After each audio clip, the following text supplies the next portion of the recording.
Hello friends, welcome to study buddy club. मैं हूं प्रतीक ठक्कर। दोस्तों, सपने वो नहीं होते जो नींद में आते हैं, पर सपने तो वो होते हैं जो नींद नहीं आने देते। दोस्तों, आज हमारे साथ एक ऐसे ही इंसान है जो अपनी लाइफ में अपने सपनों को साकार करते हुए आगे चल रहे हैं। दोस्तों, आज हमारे साथ है दिव्येश हरपलानी, जिन्होंने ऑल इंडिया में आईपीसी के न्यू कोर्स में मई 2018 की एग्जाम में ऑल इंडिया में 6th रैंक हासिल किया है।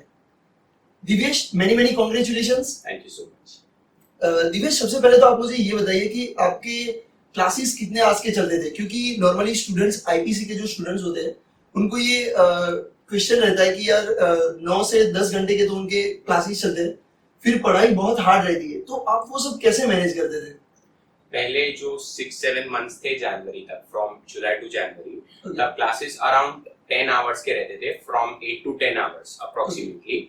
तब मैनेज करना डिफिकल्ट था, आई वोंट डिनाई दैट, पर मैनेज करना पड़ता था ऑब्वियसली, क्योंकि हम लोग को वीकली टेस्ट एंड ऑल रहता था, तो एंड रेगुलर रहो तो ही अच्छा है।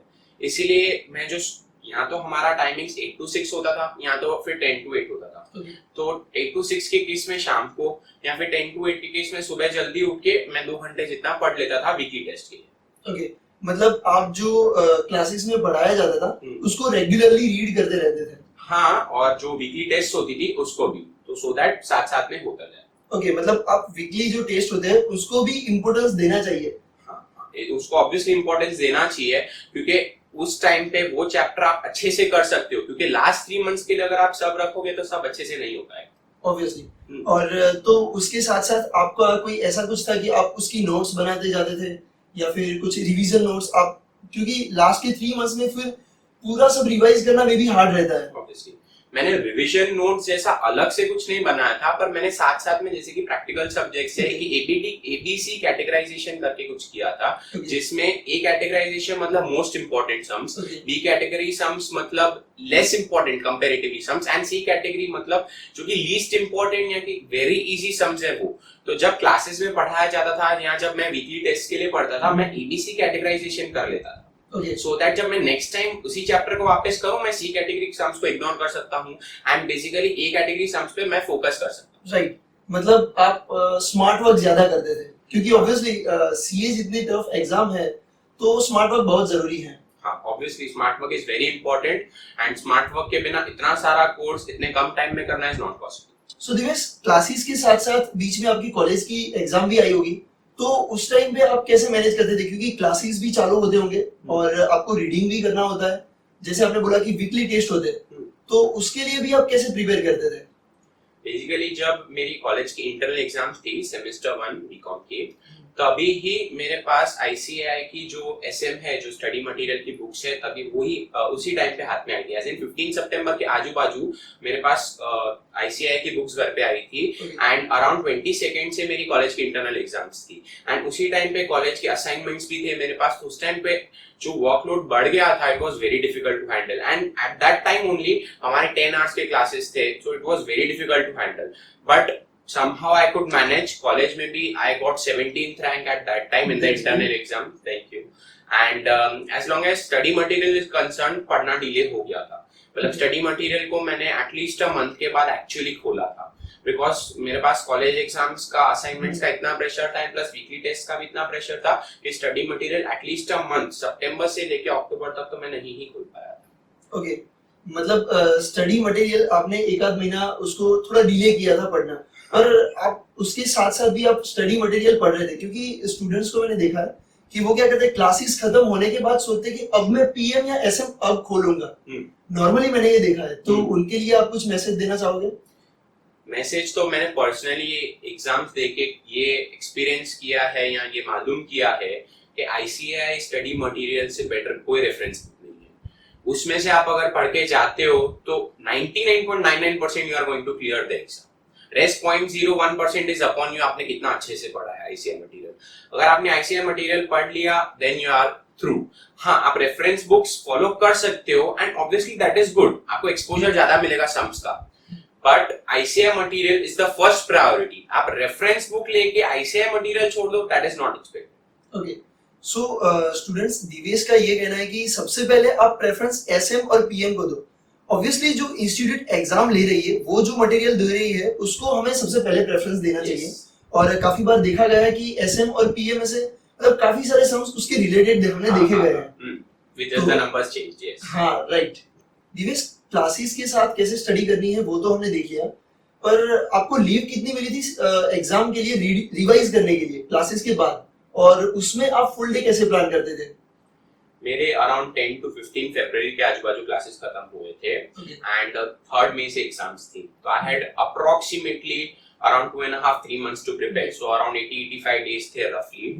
तो मैंने एक अपना लास्ट से अराउंड 31st of January के आजू बाजू एक रफ शेड्यूल बनाया मैंने कि what after 10th of February और what after 15th of February till the 3rd of May। तो अराउंड 80-85 जो डेज थे उसको मैंने पर सब्जेक्ट में डिवाइड किया कि मेरे को इतने दिन में ये सब्जेक्ट प्रिपेयर करना है, और मैंने एक शेड्यूल बनाया कि कौन से दिन में मेरे को कौन सा सब्जेक्ट प्रिपेयर करना है।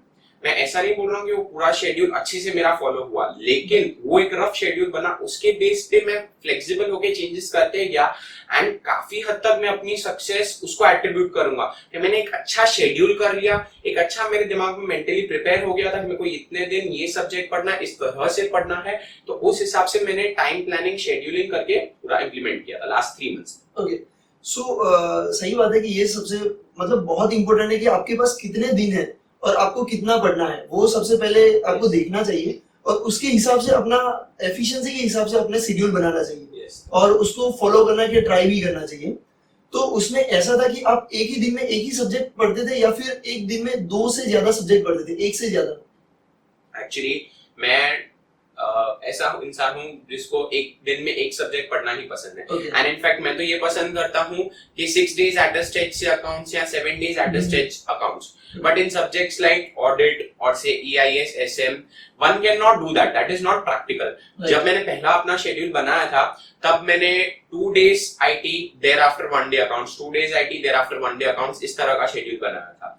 लेकिन वो शेड्यूल मेरे को पहले 2 दिन में ही पता चल गया IT के कि ये शेड्यूल फॉलो नहीं हो पाएगा, क्योंकि IT मैंने जितना एक दिन में करने का सोचा था उतना मेरा जाके एक दिन भी नहीं, मैंने जितना आधे दिन में करने का सोचा था उतना मेरा 1.5 दिन में जाके खत्म हो जाए, तो मेरे को 3 गुना टाइम उतना ही कोर्स करने को लगा, तो जो मेरा सेटिस्फेक्शन था वो टोटली गया था। आई बिकेम इम्पेशेंट और उस क्वांटिटी के चक्कर में मेरी क्वालिटी जा रही थी। तो thereafter I decided specifically for IT कि मैं रोज सुबह 2-2 घंटे IT प्रिपेयर करूंगा being this subject, and as long as otherwise it is concerned मैंने बाद में से लाइक से फ्रॉम मार्च ऑनवर्ड्स मैंने एक दिन में 2 सब्जेक्ट करना चालू कर दिया। मैंने थियरी प्रैक्टिकल सब्जेक्ट का कॉम्बिनेशन बना दिया, एज इन से कॉस्टिंग ऑडिट, लॉ, अकाउंट्स और any other sort of combination, जो 2-2 सब्जेक्ट्स मैंने लेके करते गया, तो उससे मैं इतना बोर भी नहीं हुआ और मेरी एफिशिएंसी भी बनी रही, क्योंकि अकाउंट्स जैसे सब्जेक्ट में you can not get bored, तो रात के टाइम पे भी अगर आप वो कर लेते हो तो it is not a problem, and सुबह फ्रेश माइंड से आप जब पढ़ते हो तब थियरी सब्जेक्ट आप लेके पढ़ लो, नॉट एन इश्यू।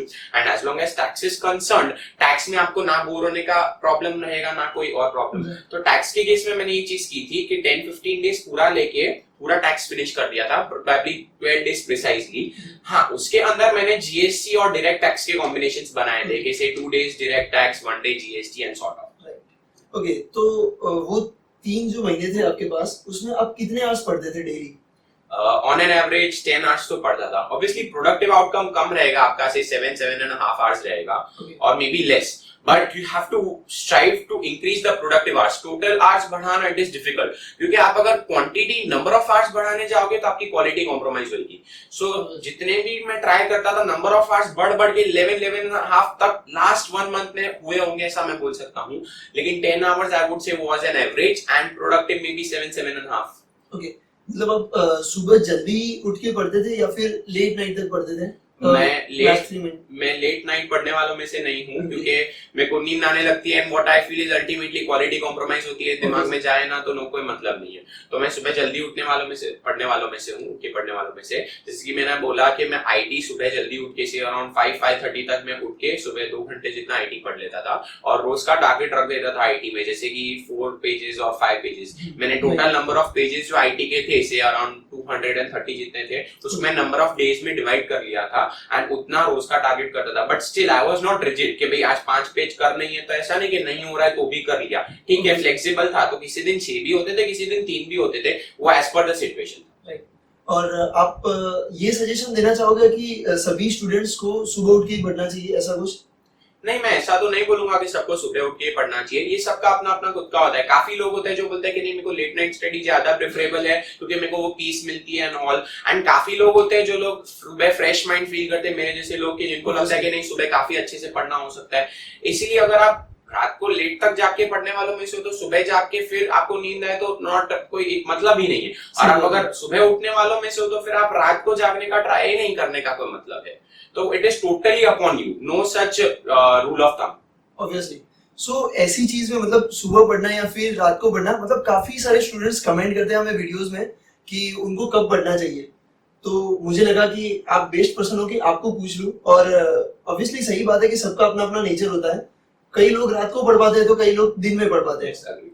ओके, तो अब हम जाते हैं नेक्स्ट स्टेज पे कि एग्जाम दिन में, मतलब इतना लेंथी कोर्स और एग्जाम दिन के एक दिन पहले हमने एक ही दिन मिलता है एग्जाम में, तो उस टाइम पे आप कैसे सब कुछ रिवाइज करते थे और कवर कर पाते थे? This is the most important thing. Basically, there are 3 levels of study. That is what I believe, and that is what I have been told, which I totally agree to.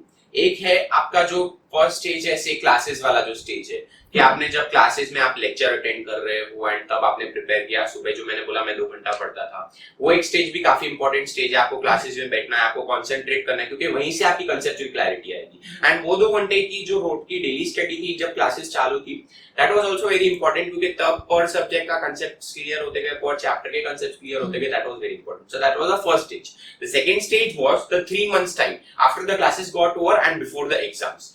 वो 3 months were the actual time when you needed to get on the, you had to work hard, work really hard, because the exams were quite near and you had time to work hard. Instead of wasting time, you had to really go on. So उस 3 months में, जैसे कि मैंने बोला मैं 10 hours पढ़ता था, वो 10 hours में अच्छे से जो मैंने शेड्यूलिंग करके प्लान अप किया था। And the last day of exam is the most important of all, क्योंकि आपने भले पहले के 2 स्टेजेस क्लियर किए हो, लेकिन अगर आप लास्ट डे पे सब कुछ रिवाइज नहीं करोगे या एटलीस्ट सब कुछ ग्लांस थ्रू नहीं करोगे, तो I don't think next day आप अपीयर अच्छे से कर पाओगे। तो मैंने ये चीज पहले से ही दिमाग में रखी थी कि काफी कोर्स कंटेंट ज्यादा है, इसीलिए I need to plan something जिस तरह से मैं मैक्सिमम चीजें लास्ट डे पे कवर करूं।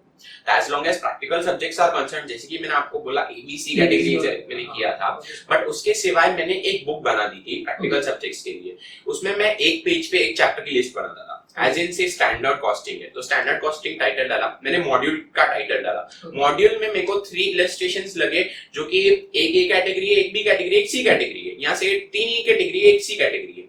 All one of its type sum मैं कर देता, भले सी कैटेगरी सम है तो भी मैं उसको मार्क करके रखता था, बिकॉज वो वन ऑफ इट्स टाइप है। वो सी कैटेगरी सम भले कितना भी इजी हो, पर एग्जाम में पूछा और मैं अटेम्प्ट नहीं कर पाऊं तो मेरे से बड़ा बेवकूफ कोई नहीं है। इसीलिए मैं लास्ट डे के लिए वो लिस्ट बना के रखी, से 12 इलस्ट्रेशंस एक चैप्टर में। आई फील 3 इलस्ट्रेशंस एक दिन पहले एटलीस्ट गो थ्रू करने पड़ेंगे, तो मैंने वो लिस्ट में लिख दिया से इलस्ट्रेशन 1, 5 एंड 8।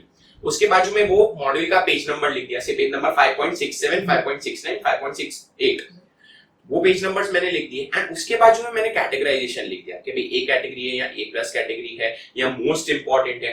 काफी बार इस लिस्ट के अंदर मैंने ये भी किया था कि ब्रैकेट में लिख दिया था ओनली इफ टाइम, मतलब मेरे को एक मैंने विजुअलाइज कर लिया था कि एक दिन पहले की मेरी सिचुएशन क्या होगी, एंड उस हिसाब से मैंने ये चीज प्लान पहले से ही करके रखी थी कि ठीक है चलो ओनली इफ टाइम, अगर नहीं भी टाइम मिलता है मैं ये सम छोड़ता हूं तो आई डोंट थिंक ज्यादा नुकसान होगा। नुकसान हो सकता है पर इतना ज्यादा नुकसान नहीं होगा। एंड काफी सारे सम्स के ब्रैकेट में लिखा था सी द कैलकुलेशन रिटन और सी द टिक्ड मार्क, मैं मार्क करके रखता था सम्स में कि ये चीज इस सम में नहीं है, तो आपको पूरा सम ना करना पड़े, सीधा आपकी नजर वहीं पे ही जाए कि क्या इस सम में नहीं पॉइंट है। ये किया मैंने प्रैक्टिकल सब्जेक्ट्स के लिए, एज इन लिस्ट बना दी, जैसे मॉड्यूल है या क्लासेस मटेरियल है, क्लासेस मटेरियल में ये क्वेश्चन है, ये पेज नंबर में, इसका नोटबुक में सॉल्यूशन है, इस पेज नंबर में, इसका categorisation, remarks if any, as in से ओनली टिक या व्हाटएवर इट इज। तो उसके लिए मैंने पूरा ये चैप्टर वाइज प्रैक्टिकल सब्जेक्ट्स में लिस्ट बना दी थी। As long as theory subjects is concerned, like audit है, ITSM है या लॉ है, उसके अंदर मैंने अलग से नोट्स नहीं बनाई थी जैसे कि मैंने बोला, पर मैंने स्टडी मटेरियल या रेफरेंस बुक जो भी है उसको मार्क ही मैंने इसी तरह से किया था कि वो मेरे लिए नोट्स बन जाती थी। मतलब जैसे कि आप ऑडिट की मॉड्यूल अगर आप देखें तो उसमें सेम चीज थियरी के तौर पे भी दी हुई है और फ्लो चार्ट्स के तौर पे भी अच्छे से एक्सप्लेन की हुई है चार्ट्स में। तो जैसे लास्ट डे पे आप दोनों चीज देखो तो उसका कोई मीनिंग नहीं है, आपका डबल टाइम वेस्ट होगा। तो कई जगह पे मैंने ऐसा किया था कि या तो थियरी कट कर दी या तो फ्लो चार्ट कट कर दिया, डिपेंडिंग ऑन कहाँ ज्यादा दिया हुआ है, एज इन कहाँ से पढ़ने में मेरे को फायदा होगा और कहाँ से जल्दी पढ़ पाऊंगा, दोनों चीजें। तो अगर थियरी सेम चीज फ्लो चार्ट में दी तो थियरी कट करके सिर्फ फ्लो चार्ट रेफर किया एंड उसमें भी इस तरह मार्क कर दिए थे फिगर्स कि भाई आपकी नजर डायरेक्टली वहां पे जाए सो दैट आपका टाइम वेस्ट ना हो। एज इन से कीवर्ड्स आपके काफी बड़े बड़े पैरास पढ़ने होंगे आपको और आपने पहले क्योंकि पढ़ा हुआ एक या दो बार, तो आप अगर सिर्फ कीवर्ड सीधा आपकी नजर वहां पे जाती है तो आप फास्ट, वेरी फास्ट आप कर सकते हैं। ये हुई कीवर्ड्स की बात। और मेन आंसर जो कि इंपॉर्टेंट आंसर्स या जो भी आप बोल सकते हैं कि एक्सपेक्टेड आंसर्स है, उसके लिए मैंने स्पेशली ऑडिट में और आईटी में बोल सकता हूं कि ये किया था कि जो स्टिकी नोट्स बोलते हैं आप, जो बुकमार्क जैसा होता है, उसको मैंने इंपॉर्टेंट आंसर्स वाले पेजेस पे लगा दिया था कि इनकेस अगर इतना टाइम छूट गया कि मैं पूरा चैप्टर नहीं पढ़ पाया तो कुछ नहीं तो एटलीस्ट वो एक दो आंसर तो मैं देखकर ही जाऊं एग्जाम में, या एग्जाम में जाते जाते लास्ट 10 मिनट्स में भी मैं वो दो आंसर रेफर कर दूं क्योंकि उसके पूछा की प्रोबेबिलिटी काफी ज्यादा है। तो मैंने अलग से नोट्स नहीं बनाई, लेकिन मेरे स्टडी मटेरियल को इस तरह मैंने मॉडिफाई कर दिया कि वो मेरी नोट्स बन गई। उसके आजू बाजू लिख दिया था, फॉर एग्जांपल मैं ये चीज भी लिखता था, read fast, read very fast, read only if time. ये मैं थियरी की मॉड्यूल्स में भी या थियरी की जो रेफरेंस बुक्स थी उसके आजू बाजू भी मैं ये लिखता जाता था so that टाइम इतना ना जाए। जैसे कि कुछ केस स्टडीज होती थी तो instead of reading the whole case study shortlist करके खाली पॉइंट लिख दिया कि भाई this is the question, this is the answer, say to directors, this is the answer, whatever it is. So इस तरह से मैंने प्लान कर दिया था। ओके, मतलब फिर से आपने यहाँ पे स्मार्ट वर्क किया। और जैसे हमने पहले भी बात की थी कि सीए जैसे टफ एग्जाम में आपको स्मार्ट वर्क बहुत जरूरी है और आपने तो पहले से प्लान करके रखा था कि लास्ट डे पे कैसे रिवाइज करना है, क्योंकि कई लोग क्या करते हैं कि उनका मतलब इतना डिसाइडेड ही नहीं होता, इतनी सारी रेफरेंस बुक लेके बैठे होते हैं कि वो लास्ट डे पे रिवाइज ही, मतलब क्या रिवाइज करे वो सोचते रहते हैं और खुद की बुक भी नहीं होती है। तो वो चीज बहुत अच्छी है आपके अंदर, मतलब आपने काफी सारी चीजें और आइडियाज दिए स्टूडेंट्स को कि वो कैसे स्मार्ट वर्क कर सकते हैं और अपना टाइम सेव कर सकते हैं। अल्टीमेटली एग्जाम के एक दिन पे टाइम ही मैटर करता है कि आप कैसे रिवाइज करते हो और कितने टाइम में करते हो। एक्चुअली दिवेश, आपको स्टडी बडी क्लब मतलब हमारी चैनल से भी आपको बेनिफिट हुआ होगा, आपने भी वीडियोस देखे होंगे, तो आपको कैसे बेनिफिट हुई है हमारी चैनल? जैसे कि आप सबको पता है कि सीए कोर्स में इतनी नेगेटिविटी फैली हुई है, इतना हाइप क्रिएट किया हुआ है लोगों ने कि इतना टफ कोर्स है। मैं ना नहीं बोल रहा हूँ कि टफ नहीं है, बट कुछ भी इम्पॉसिबल नहीं है। अगर आप माइंड में सेट कर लो कि it is possible for you to crack, तो फिर obviously you can crack. As in ये जो माइंड में सेट करने की बात है, ये एक चीज मेरे को आपकी चैनल से हेल्प मिली है कि it is possible for you to crack it and how to prepare well, ये भी मेरे को आपकी चैनल पे से टिप्स मिली है। दिवेश, आप आपकी ओवरऑल स्टडी से आप स्टूडेंट्स को क्या मैसेज देना चाहोगे?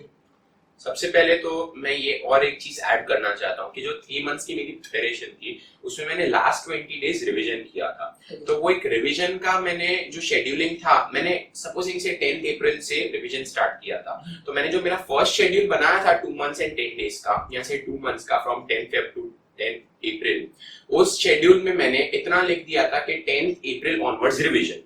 उसको मैंने डिफाइन नहीं किया था व्हाट रिवीजन और व्हाट, क्योंकि आप एक्चुअली नहीं बोल सकते हो कि आपका 10 अप्रैल तक खत्म हो ही जाएगा course, but I somehow manage to do it and 10 April से मैंने अपना रिवीजन स्टार्ट कर दिया। जो रिवीजन का प्लानिंग है या जो शेड्यूलिंग है वो सेम मैंने 2 मंथ्स का जो प्लानिंग था उसी बेस पे फॉलो किया कि मैंने नंबर ऑफ डेज कैलकुलेट किए एंड मैंने डिसाइड किया कि मैंने कौन से कितने नंबर ऑफ डेज कौन से सब्जेक्ट को मेरे को एट्रीब्यूट करने हैं, किसमें मेरे को ज्यादा जरूरत है रिवीजन की, और वो भी कौन से सब्जेक्ट को मेरे को कब रिवीजन करना है। एज इन जैसे कि लॉ है तो मैंने वो लास्ट 5 डेज में रिवीजन किया था जिससे कि मेरा रिटेंशन ज्यादा हो एग्जाम में। अब अगर मैं ऑडिट लास्ट 5 डेज में रिवाइज करता हूं तो मेरा मानना ये है तब तक एटलीस्ट 10-12 डेज हो चुके होंगे जब तक ऑडिट की एग्जाम आएगी फ्रॉम दैट डे ऑनवर्ड्स। तो अगर जो रिवीजन है उस टाइप में मैं करता हूं तो उतना रिटेन नहीं हो पाएगा जितना मेरा लॉ रिटेन हो पाएगा। तो मैंने उसमें भी जो है शेड्यूलिंग कर लिया कि मेरे को लॉ कब करना है एंड अकाउंट्स कब करना है, ऑडिट कब करना है। तो लास्ट 20 डेज का मैंने अलग से फिर शेड्यूलिंग बनाया था।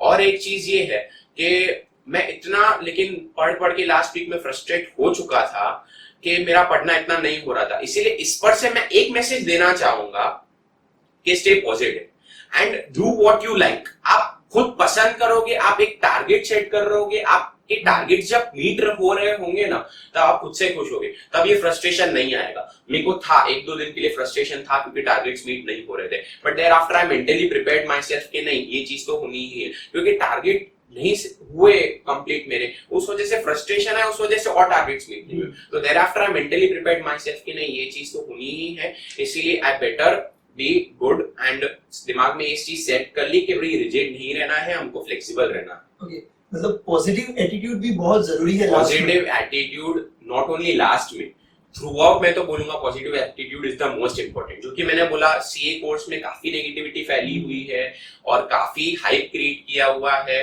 आई वुड से कि positive attitude is a must, otherwise CA crack करना is very difficult. One of my friends, he had this very positive attitude, he was like he could have cleared only one group, but because of his positive attitude he has cleared both groups today. So there are people like him whom I look up to.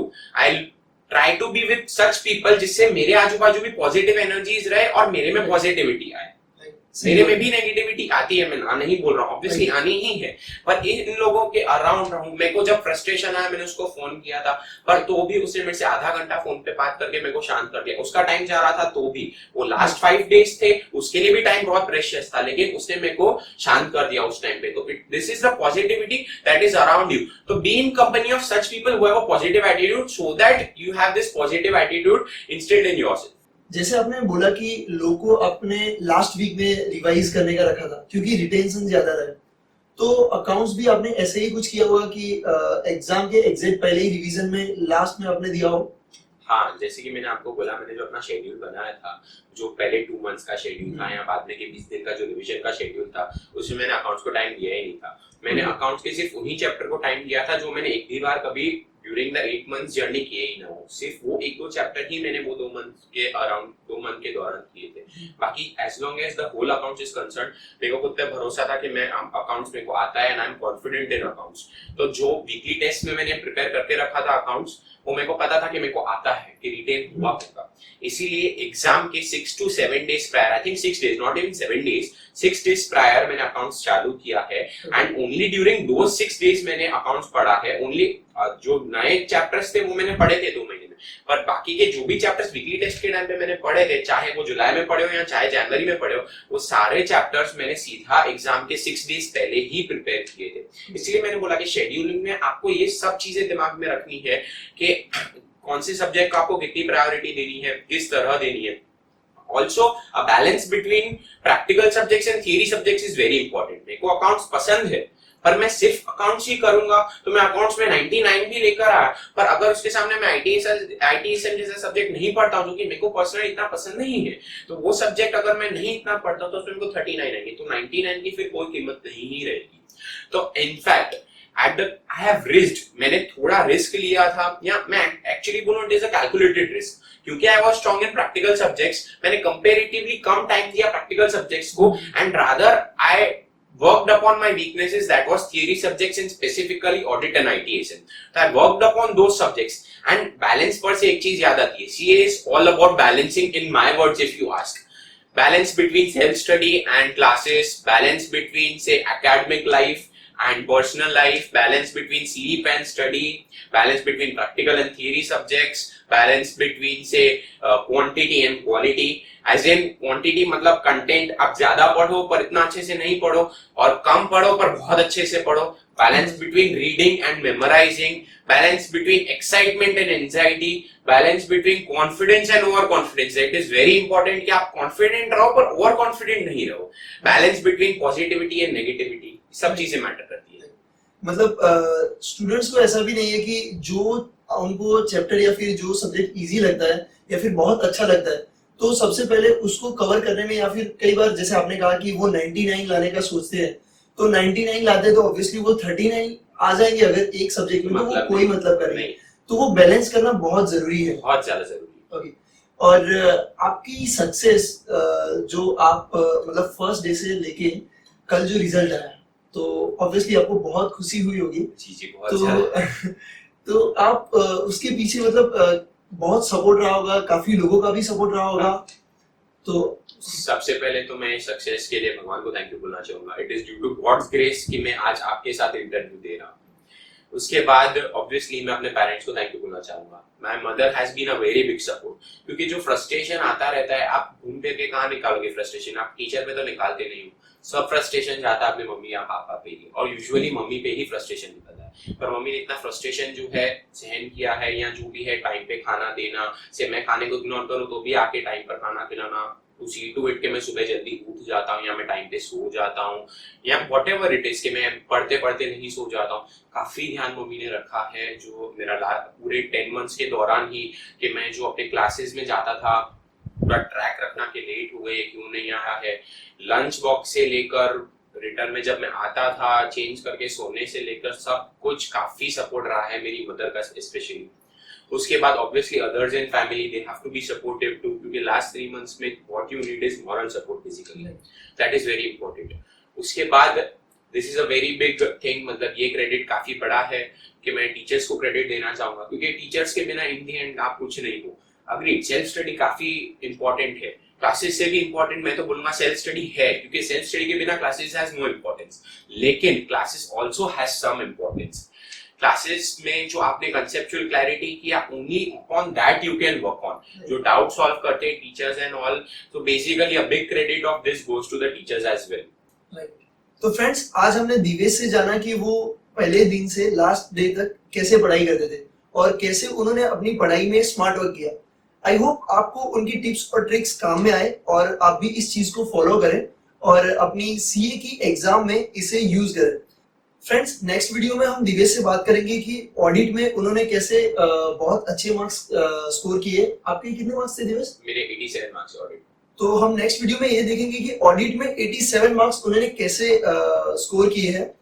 सो अगर आप नए हो हमारी channel study buddy club पे, तो आप हमारी channel study buddy club को सब्सक्राइब कर सकते हो, ताकि आपको उस नेक्स्ट वीडियो की अपडेट भी इजीली मिलती रहे।